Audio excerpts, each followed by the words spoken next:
Hello, I'm Svitek, 360 creative coach, and welcome to my vlog, where it's both my mission and my pleasure to highlight my creative journey in hopes of giving you inspiration, specific takeaway, also that way your journey can be a little bit easier. Now, before I fully get into things, I would like to invite you to subscribe if you haven't already done so, that we get all the various lessons and episodes that I put out right when I put them out. And starting with, I should mention that I will be going on hiatus. I want to provide a final update before I go film my second feature film in Bogota, Colombia. And as such, that will require basically all of my focus. And so I won't have time to put out episodes and things like that. And there's so much other stuff that I've got going on that rather than pre-tape stuff and release them, it just wasn't feasible. But fear not, it's a good opportunity to catch up on the literal thousands of videos that I have on my YouTube page.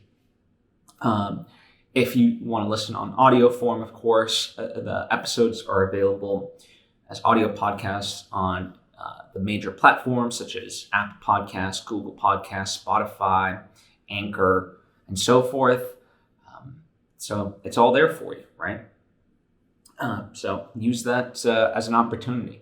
And in many ways, that's kind of when I go in for preparation of a movie, not only am I looking at the movie, but it is nice to have the content that I put out to look back to, because it's like a refresher, right? It's like studying for a final exam, you're reviewing your notes. And a lot of the stuff that I've done, they're like great notes. They're reminders of what I have accomplished. They're reminders of lessons that I have learned and should carry over into this upcoming project and so forth, right? So that's the beauty of all of it. And there is an advantage to looking back as well. And when you do it in a very focused way, right? Not just like lamenting about coulda, shoulda, woulda. No, just be like, okay, great. What is the lesson to be learned from all of that, right? And speaking of, so this episode is going to be kind of just not necessarily random thoughts, but it's going to jump around a little bit.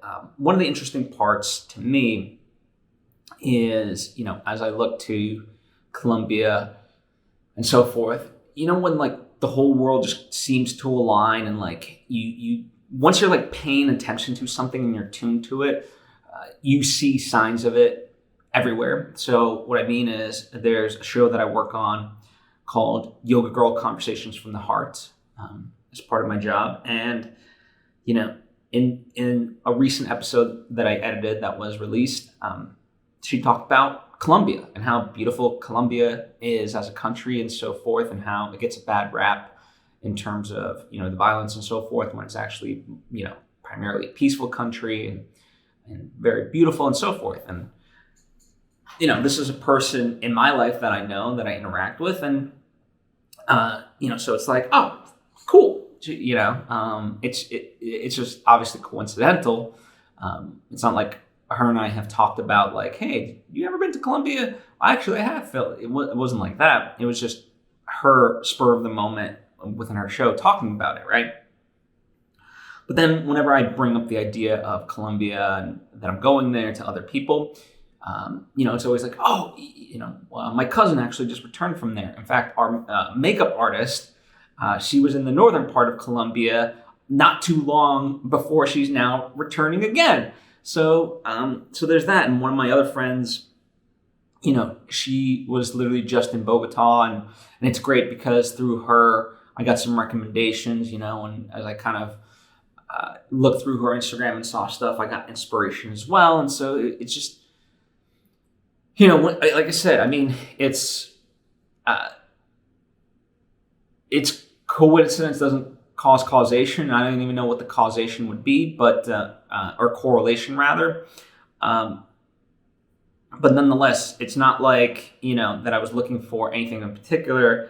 But it's just, these are just cool things when you're attuned to them and you're like, oh, and you can share those stories with those people of like, oh, you went to Colombia. What was that like for you? And like, oh, I'm going. And what are you going to do? And so forth, right? It just creates a bond and enriches both people or both parties' rather lives in some way. And that's the cool part about it. So there's that. Recently I saw Wes Anderson's latest movie, The French Dispatch. And I've been looking forward to this for a while, because of the pandemic. It's gotten delayed a bunch of times. And now it's finally, or it was in select cities, and I got, LA being one of those select cities, so I got to see it, and then it's going to go wider this coming weekend. And, I think it's a beautiful movie, and I am doing a review for it, so you can check that out. But there's a quote in there that stood out, which goes, "I wasn't being brave. I was trying not to be a disappointment." Now, I think that's what it is. I didn't write it down in the moment. This is from memory. And it's, because the movie's not like completely out yet, the quotes aren't available online, but nonetheless, that is the sentiment. And that really stood out to me because it made me wonder, A, how many times I've done that in my life, and B, how often do we as humans in general do things not because of bravery, but because of, not wanting to be a disappointment. And something that I think about a lot is how to turn otherwise, let's call them negative emotions or negative feelings into positivity, right? So not wanting to be a disappointment is a negative. But, as that quote kind of highlights, it was channeled into seemingly bravery. Now, I think it's a little bit more nuanced than that. I think you have to really embody bravery to be truly brave, and so forth.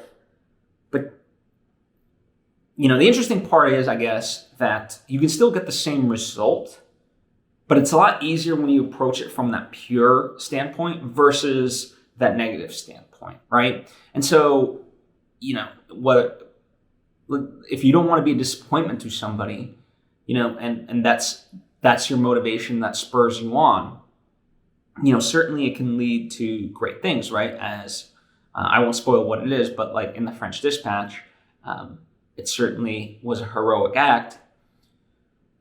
And that's great because it achieved the result. But how much easier would it have been to come at it from a place of purity?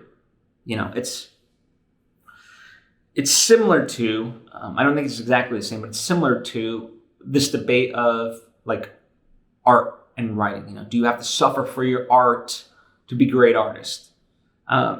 And certainly there's a lot of evidence of artists who have suffered greatly in their lives and brought about some of the most long-lasting works of art ever imagined. But was that a requisite, or was that just like,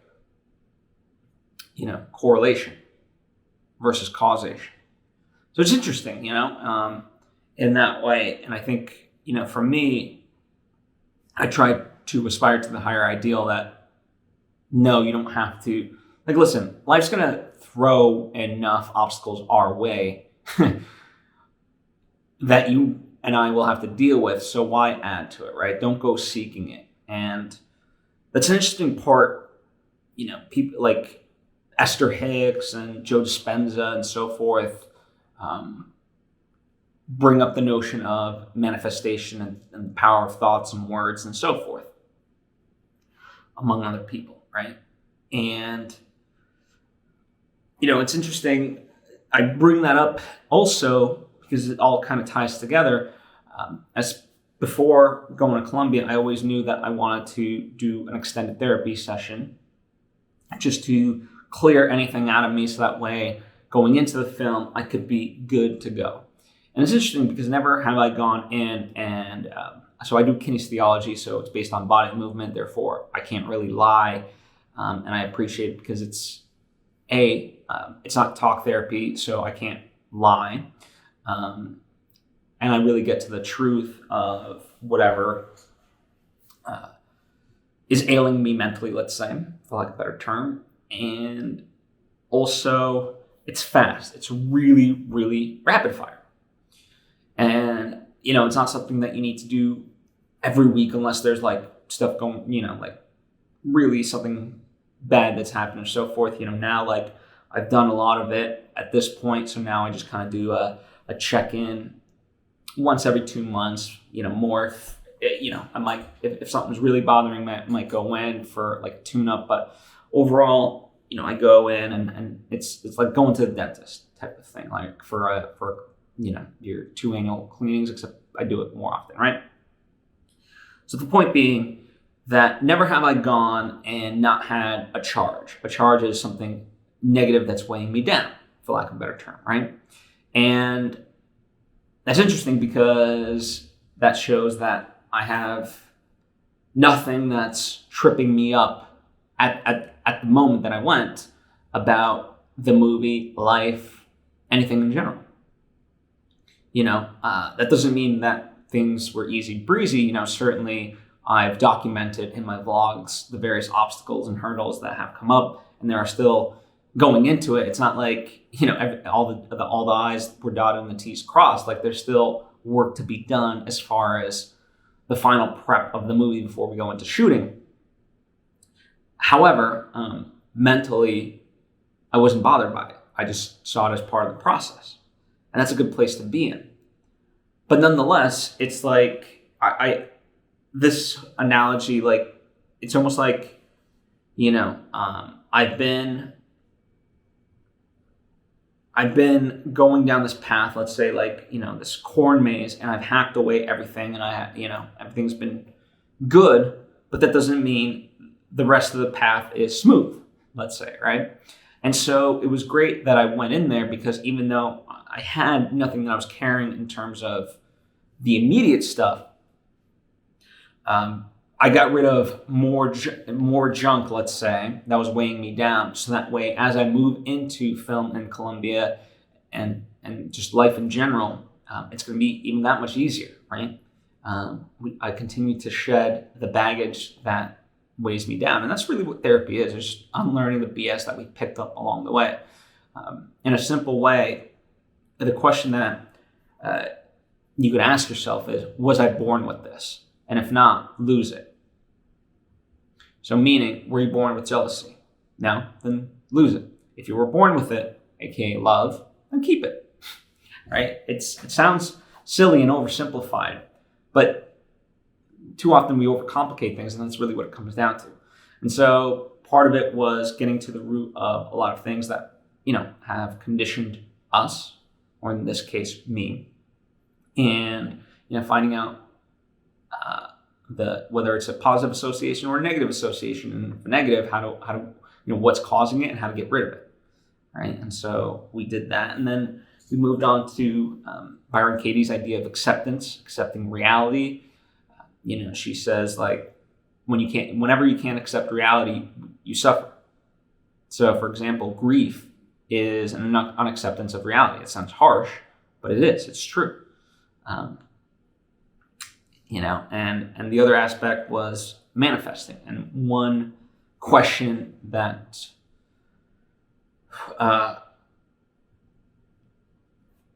threw a wrench in things, let's say, I forget exactly how it was termed, but basically, the idea of I need more money. And it's interesting because by definition, it's like, well, no, you don't. You're still here. You don't need more money. It's like saying I need more air. Do you? Because you seem to be doing just fine. You would want more money.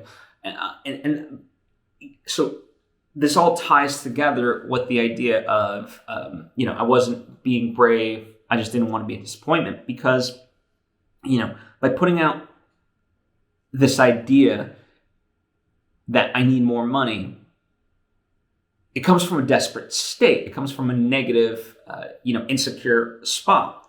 And so, that's vibrationally how things get picked up.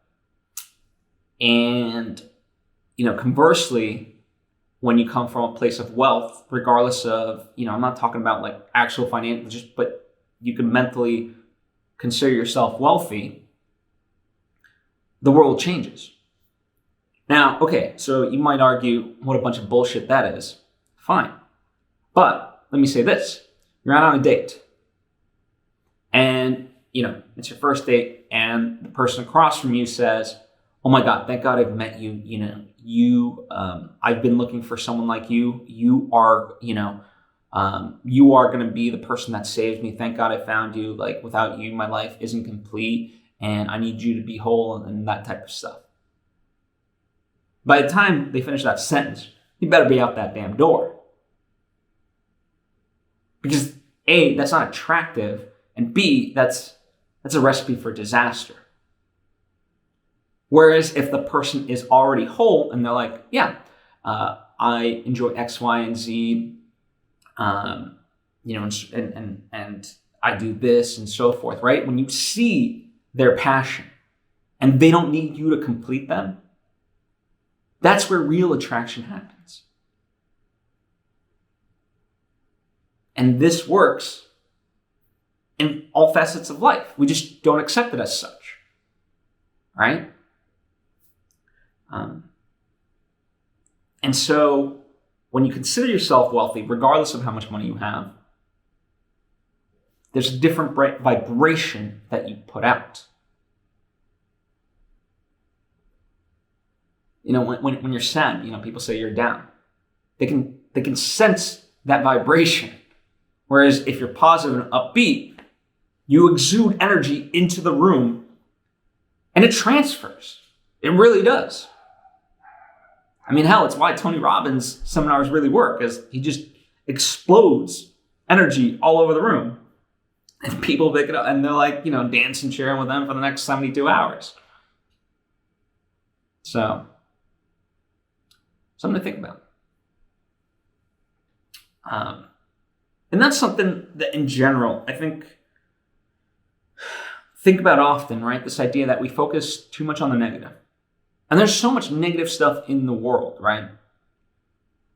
But at the end of the day, we can't not live. And because it's not to dismiss or ignorance is bliss type of thing. It's to say, when you're thinking about the world, all the stuff that we fight for, whatever those things may be, they have to have a reason behind it. Like, we have to have something to look forward to, as opposed to just be fighting against something. And I think a lot of people forget that, because it's much easier to be angry and upset, especially in this more like polarized version of our society. And, in some ways, people who show happiness and, post about it on social media or so forth, they're like, oh, well, you just don't care about X, Y, and Z, and how dare you? And it's like, no. Like, we need both. We can't just rail against X, Y, and Z and not ever stop and consider the good. I think I've talked about this often, but this idea of or, right? We look at everything as or. When in reality it can be and or both. Or many. Our world is complex. Like, there's ways to distill things into simple terms, yes.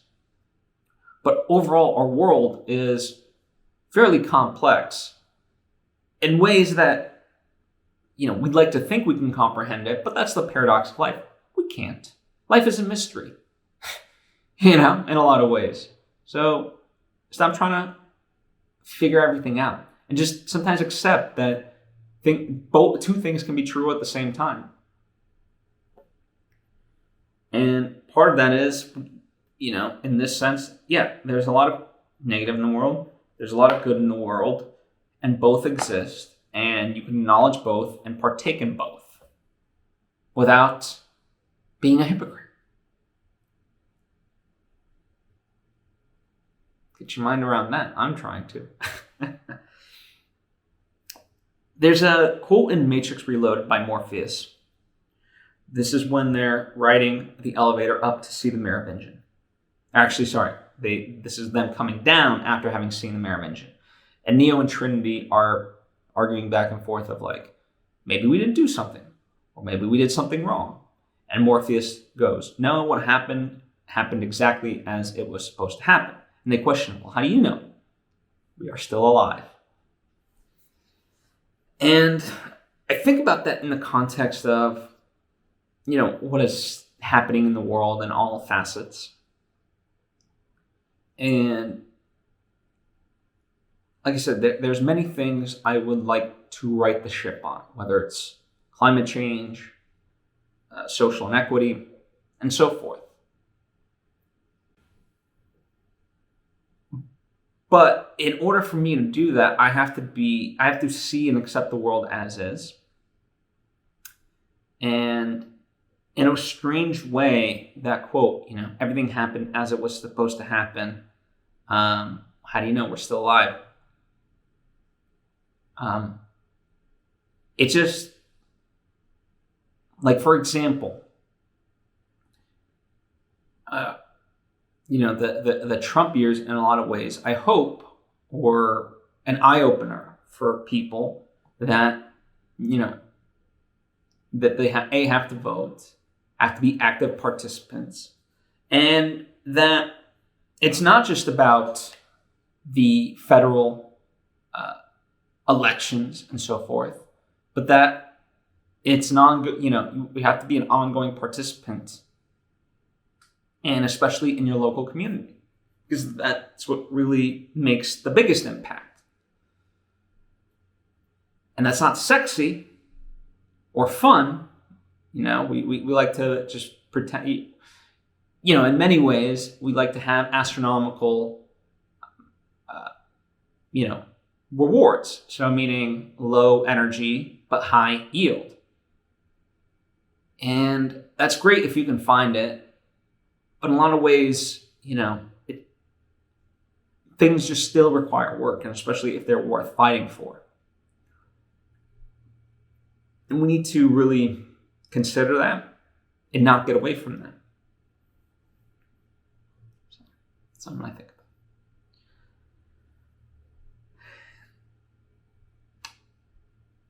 Another quote, this is unrelated to the stuff, although maybe it is related, but one quote I think about often is Andy Goldsworthy. He's an artist, and there's a film called Rivers and Tides, because he makes his art in this particular film, with rivers and tides, like through nature, right? And one of the things he says is, they're extraordinarily beautiful moments. Those are the ones I live for. So I guess it does actually tie into the things that I'm talking about, is because we have to focus on the positive stuff as well. And so when I look at the idea of going to Colombia with my friends and filming a movie and so forth, that is an extraordinarily beautiful moment. And yeah, those are the moments I live for. And I look forward to that. So speaking of that, there's the old story of the captain who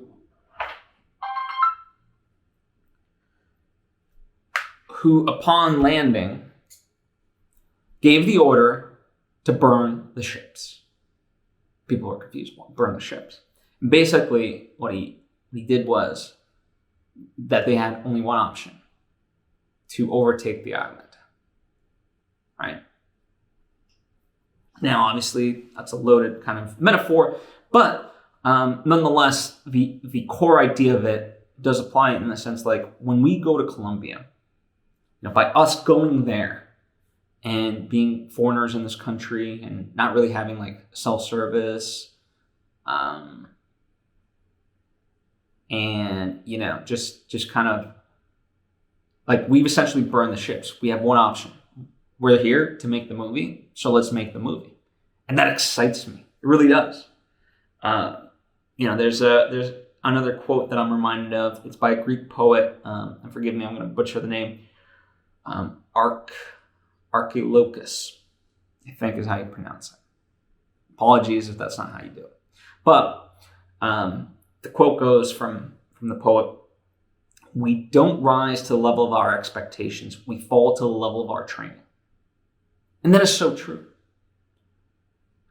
And that's why we have been preparing very intensely, or as intensely as we can, for this movie. That's why, I have been kind of a bit of a hard ass to various people to meet deadlines and get things done and so forth, because of that reason.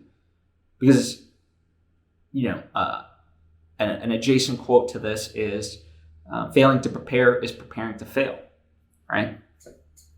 Now, the beauty is, we're not just, it's not just training for this particular instance.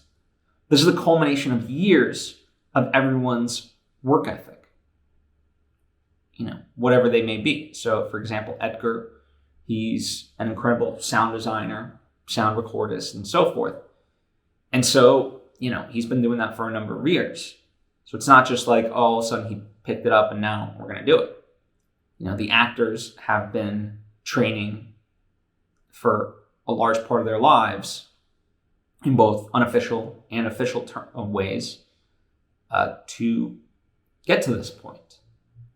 The rest of us, we've been, trained in, like, for example, Jonathan has worked with cameras for so many years, and him and I have worked together, and we have shorthand and so forth, right? So this is the culmination of all of it. Our producer, Kenny Harrison, he's produced other films and, brought his A game to that and continues to elevate with each project, right? We get better with each project, and it's not just new, something for him. It's all of us. We've continually gotten better. That's the training. And so we will really, we want things to go well. And that's part of that manifestation. But paradoxically, how we get that is because we know that we're prepared. And I'm excited for that. I talked about it in a couple of ways of, like, even in this final push, just mentally getting prepared and physically getting prepared, right? So, eating well, sleeping well, getting physical activity. And that's why I talked about the idea of me going to therapy and being cleared before that. It's something that I wish everyone on the cast was able to do. Like, I swear, when I have the financial resources in the future, I'm going to make it like part of the budget for people to go to therapy. They can pick whatever therapist they want, but, certainly leading up to it, I want them as, good to go as possible. And I know in some sense, like, that's on them and so forth, but when we all just are lighter, we do better work. And so, it does behoove me. But it's a very powerful quote. We don't rise to the level of our expectations. We fall to the level of our training. And luckily, I don't think our expectations and our level of training are that different. And Chloe agrees. So, that's kind of what I have for you. That's what's been brewing in my mind before I go on hiatus, before I go and make this movie. And we've got final preparations. We've got our final production Zoom call, final actor Zoom, just to go over the logistics. And then next week, we're off. And we're going to be making a movie. It's going to be exciting, and we're going to get on the ground, and I really want to get some good momentum. I think one of the important things that you heard talked about, certainly on the Team Deacons podcast, is the idea, like, you always want to have a good first day because it sets the tone, it sets momentum. And so I think we're going to have that, and that'll lead well into the rest of it. So anyway, thank you so much. I appreciate, like I said, probably going to be off for a while, but fear not, plenty of stuff in the archives for you to browse through, please do so. And let me know, thoughts of your own, questions that you have, whether about any of the stuff that I talked about or stuff that you would like to hear me address in the future. I would love to cater these episodes as much as I can to you. So please, the more you comment, provide the feedback, the more I'm able to do that. Thank you so much. I appreciate you and hope to see you next time.